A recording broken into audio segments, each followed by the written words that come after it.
नमस्कार, knocking-news.com में आपका स्वागत है। मैं हूं गिरिजेश वशिष्ठ। ये पश्चिमी देश इतने कलाकार होते हैं और जिस तरह का कपट करते हैं उसकी आप कल्पना नहीं कर सकते हैं। ये किसी के सगे नहीं हैं, इसलिए ये एक दूसरे के सगे भी नहीं। और आज आप जो जानकारी पाने वाले हैं इस वीडियो में, उसके बाद आपको पता चलेगा कि हम दुनिया में किस तरह की द्वितीय दर्जे की व्यवस्था में रह रहे हैं। हमारे देश की सरकार सिर्फ और सिर्फ इनको खुश करने में लगी रहती है और ये किसी के सगे नहीं, किसी के सगे नहीं मतलब किसी के भी सगे नहीं। फ्रांस जर्मनी का सगा नहीं है, जर्मनी अमेरिका का सगा नहीं है और यूक्रेन इनमें से किसी का सगा नहीं है। और ये जो कुछ कर रहे हैं ये सिर्फ अपने लिए कर रहे हैं। और अगर भारत जैसा कोई देश, पाकिस्तान जैसा कोई देश, चीन जैसा कोई देश इनके लपेटे में आ जाता है तो ये किसी भी हद तक जा सकते हैं, उसके साथ गलत कर सकते हैं।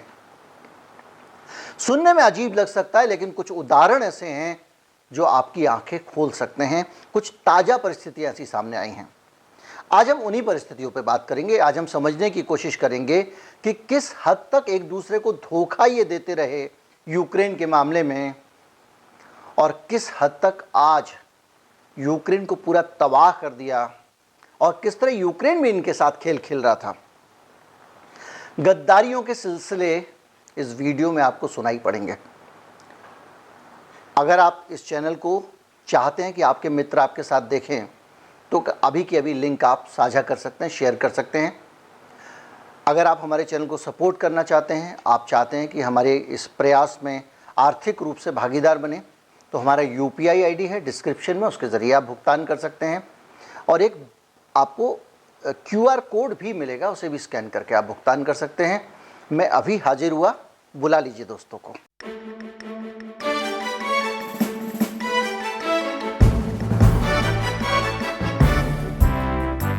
क्या अमेरिका ब्रिटेन का सगा है? क्या जर्मनी अमेरिका का सगा है? क्या फ्रांस रूस का और जर्मनी का सगा है?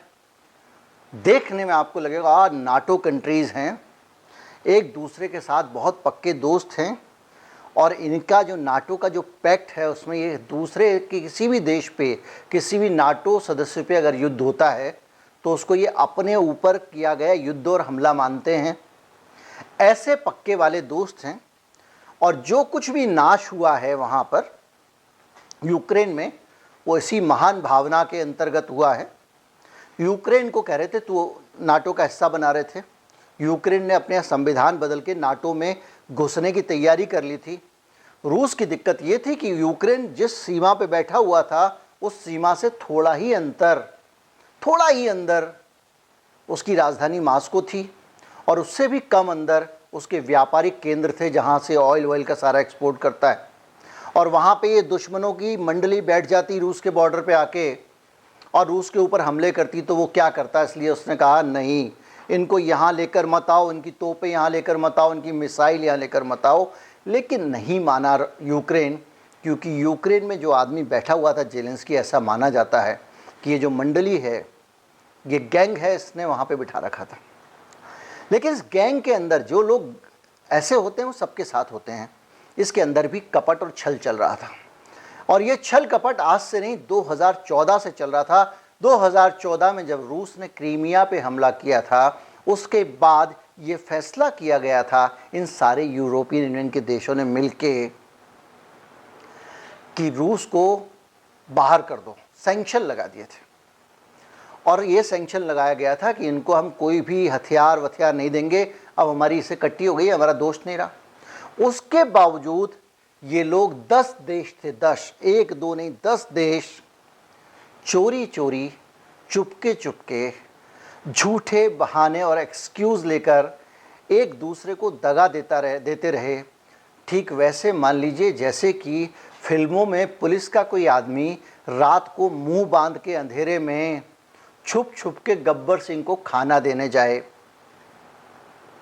वो गाना कौन सा था फिल्म में, वो महबूबा शोले फिल्म में गाना था, वो कारतूस और हथियार गब्बर सिंह को पहुंचाता था। उसी तरह से ये सब लोग मिलके गब्बर सिंह को हथियार पहुंचा रहे थे। माफ़ कीजिएगा, मिल के नहीं, एक दूसरे को चीट करके। फ्रांस, जर्मनी और इटली ने लगातार प्रतिबंध के बावजूद युद्धक हथियार बेचे, जिसको कहते हैं कि वार हार्डवेयर जो कहलाता है, उसकी सप्लाई की, मिलिट्री हार्डवेयर की, जिसमें बम थे, मिसाइल्स थी, गन थी, और ये लगातार मॉस्को को बेचते रहे हैं। और थोड़ा बहुत नहीं, 350 मिलियन यूरो का एक्सपोर्ट किया है, 350 मिलियन यूरो। और ये वो हथियार हैं जो अब नियमित रूप से, दैनिक रूप से यूक्रेन के ऊपर फोड़े जा रहे हैं। द टेलीग्राफ ने जो रिपोर्ट प्रकाशित की है, वो रिपोर्ट ये बताती है कि सिर्फ ये देश ही नहीं, स्वयं यूक्रेन भी रूस को हथियार बेचकर माल बना रहा था। 8 साल पहले यूरोपियन यूनियन ने एक प्रतिबंध लगाया और कहा कि हम गोला बारूद, सैन्य वाहन, उपकरण, अर्धसैनिक उपकरण और स्पेयर पार्ट्स समेत किसी भी प्रकार के हथियारों की ना तो आपूर्ति करेंगे, ना टेक्नोलॉजी हम उनको ट्रांसफ़र करेंगे, क्योंकि रूस जो है उसने क्रीमिया पे हमला किया है। और अब जाके इस महीने की शुरुआत में जब एक किसी ग्रुप ने स्टडी की तो पता चला कि उसके बाद से लगातार हर दिन ये हथियार भेज रहे थे। और ये जो हथियार भेज रहे थे, इन सारे के सारे हथियारों को बहुत सफाई के साथ रूस लेता जा रहा था। आरोप भारत के ऊपर भी लगा था और ये कहा था कि कुछ ऑप्टिक फाइबर वाले कुछ उपकरण हैं जो भारत ने अमेरिका से खरीदे और रूस को सप्लाई किए। लेकिन उसमें बहुत सारे देशों का नाम था, जिसमें भारत का भी नाम था, और ये संभावित नाम थे कि इन देशों में से कोई हो सकता है। लेकिन ये जो देश हैं, इनका तो क्लियर कट नाम है। जर्मनी का नाम सबसे ऊपर माना जा रहा है, और उन्होंने बाकायदा ये कहा कि देखिए, हमारा पहले से ऑब्लिगेशन था, हमारा एग्रीमेंट हो चुका था, इसलिए हमने उनको भेजा। आपका समझौता हमसे बाद में हुआ, लेकिन हमारा एग्रीमेंट पहले ही हो गया था। कुछ देशों ने ये एक्सक्यूजेस दिए, ये बहाने बनाए कि हमारा पहले ही एग्रीमेंट हो चुका था, इसलिए हमको हथियार भेजने ही भेजने थे। अच्छा, एक तरफ तो ये हथियार भेज रहे थे, इसमें जर्मनी का भी नाम आया है, फ्रांस का भी नाम आया है, और दूसरी तरफ जब यूक्रेन को हथियार देने की बात आ रही थी तो उनको उठा के 2014 से पुराने ऐसे हथियार भेज दिए जो खराब हो चुके थे, जो चलते नहीं थे, जिनमें जंग लग चुकी थी। ये हालत है। और जर्मनी ने कह दिया कि यूक्रेन को अब हम ना तो तोप देंगे, ना टैंक देंगे, कुछ नहीं देंगे। उनकी बहुत आलोचना हुई और उन्होंने कहा कि हमने तो इसलिए नहीं दिया कि अगर मान लीजिए हम दे देंगे और उसके बाद उसकी ताकत बढ़ जाएगी जेलेंस्की की, तो यूक्रेन की अगर ताकत बढ़ जाएगी तो परमाणु युद्ध हो सकता है। इसलिए हमने कह दिया कि अब और किसी प्रकार की मदद हम यूक्रेन को नहीं देंगे। ये इनका आपस का दोस्ताना है, याराना है, मोहब्बत है, इससे आप अंदाज़ा लगा लीजिए। और उस जर्मनी के उस रुख के बाद में जो ओलाफ स्कोल्ज हैं, उनके जर्मन चांसलर, उनके रुख के बाद में बोरिस जॉनसन जो ब्रिटेन के प्रधानमंत्री हैं, उन्होंने कहा कि हम ब्रिटिश टैंक भेजेंगे। कहाँ पे? यूक्रेन में। और ये लगातार चला गया। इस बीच में डेली 1 बिलियन यूरो का तेल ये लोग रूस से इंपोर्ट कर रहे हैं। अब आप सोचिए, लड़ाई लड़ रहे हैं, ये रूस से लड़ाई लड़ रहे हैं। आप सोचो, रूस से आप गेहूं नहीं आने दोगे ताकि दुनिया के लोग भूखे मर जाएं। 9 बजे मेरा वीडियो है। रूस को आप हथियार बेचोगे, रूस से आप तेल खरीदोगे, ये बढ़िया है।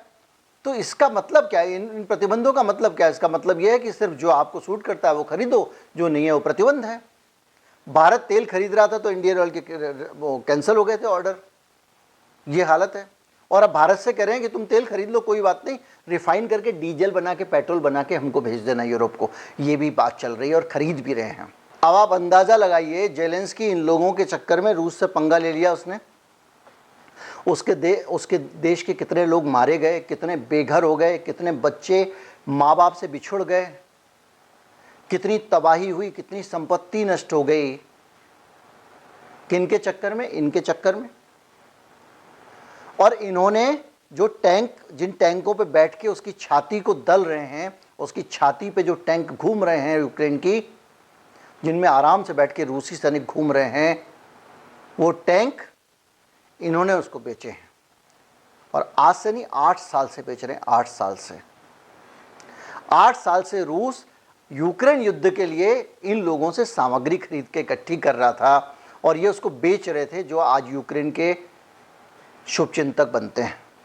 एक बात मुझे याद आती है, जब ये T-72 वगैरह टैंक जो गए हैं, तो मुझे एक बात याद आती है, जो मैं जब वॉर पे शुरू हो रहा था तो कुछ लोगों ने कमेंट लिखे थे, और उस कमेंट में उन्होंने लिखा था, मुझे नाम याद नहीं आ रहा है, कि अमेरिका जो है वो सबको लड़ाता रहता है अपने फ़ायदे के लिए, ना तो यूक्रेन के साथ है ना वो किसी के साथ है। और इन सब हरकतों को देखते हुए वो बात सही लग रही है। और आपको याद होगा अभी बीच में एक और आरोप लगा था, पोप ने आरोप लगाया था। पोप फ्रांसिस ने, जो दुनिया के सबसे ज़्यादा आबादी वाला जो धर्म है, उस धर्म के सबसे बड़े धर्मगुरु हैं, और उन्होंने, पोप फ्रांसिस ने यह आरोप लगाया था कि ये हथियारों की टेस्टिंग चल रही है, अपने अपने हथियारों का परीक्षण हो रहा है। हो सकता है रूस को टैंक इसलिए दिया हो कि वहां जाएगा और लड़ेगा तो पता चलेगा ठीक से काम करता है कि नहीं।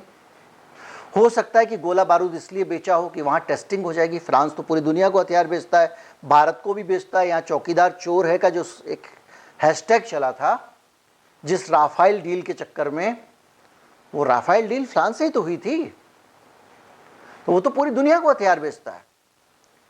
तो हो सकता है, अगर पोप कह रहे हैं तो बहुत जिम्मेदारी से बात कह रहे होंगे। वो पूरी दुनिया के ईसाइयों के, सबसे खास तौर पे कैथोलिक ईसाइयों के सबसे बड़े धर्मगुरु हैं, और मेजॉरिटी में कैथोलिक ही हैं। तो आप इससे अंदाज़ा लगाइए कि वहाँ क्या हो रहा है, वो लोग किस चीज़ की कीमत चुका रहे हैं। यूक्रेन किस चीज़ की, जेलेंस्की चुका रहा है, ठीक है कीमत चुका रहा है, लेकिन मुझे नहीं लगता वो कीमत चुका रहा है। वो मज़े में, उसका परिवार, वो खुद बंकरों में सुरक्षित है, उसको जो चाहिए वो मिल रहा है। उसको बार बार अमेरिका कहता है आ जाओ, जब जब निकलना है वहाँ से निकल के मेरे पास आ जाओ, तुम सुरक्षित हो। वहाँ के लोग संकट झेल रहे हैं, अन्न का संकट, ऊर्जा का संकट, ठंड पड़ रही है, मर रहे हैं सिकुड़ के, देश छोड़ के भागना पड़ रहा है। घर टूट गए, बाजार टूट गए, इमारतें टूट गईं, कल कारखाने टूट गए, रोजगार के जरिए खत्म हो गए। आप अंदाज़ा लगा लीजिए कि इस दुनिया के जो शासक होते हैं, शासक वर्ग, वो कैसे काम करता है, उसकी प्राथमिकताएं क्या होती हैं, उसकी सोच क्या होती है, और वो चाहता क्या है, वो करता क्या है और दिखाता क्या है। एक नतीजे पे तो हम पहुँचे हैं कि जो भी आदमी सरकार में बैठा होता है, दुनिया में किसी भी देश की सरकार में, उस पर भरोसा नहीं करना चाहिए। वो जो भी बोलेगा झूठ बोलेगा, उसको शायद खुद नहीं पता होता कि सच कब बोलना है। ये हकीकत है। उम्मीद करता हूँ कि ये वीडियो आपको फॉरवर्ड करने योग्य लगा होगा। लगा हो तो फॉरवर्ड कर दें। जानकारी बहुत है, डाटा बहुत है, उसमें उलझ जाएंगे। मेरे पास बहुत डाटा है, मेरे पास ये भी डाटा है कि किस तरह से अमेरिका, खैर कभी और किसी वीडियो में। चैनल को सब्सक्राइब कर लें, ज़्यादा से ज़्यादा लोगों तक वीडियो पहुँचाएँ। नमस्कार, जय हिंद।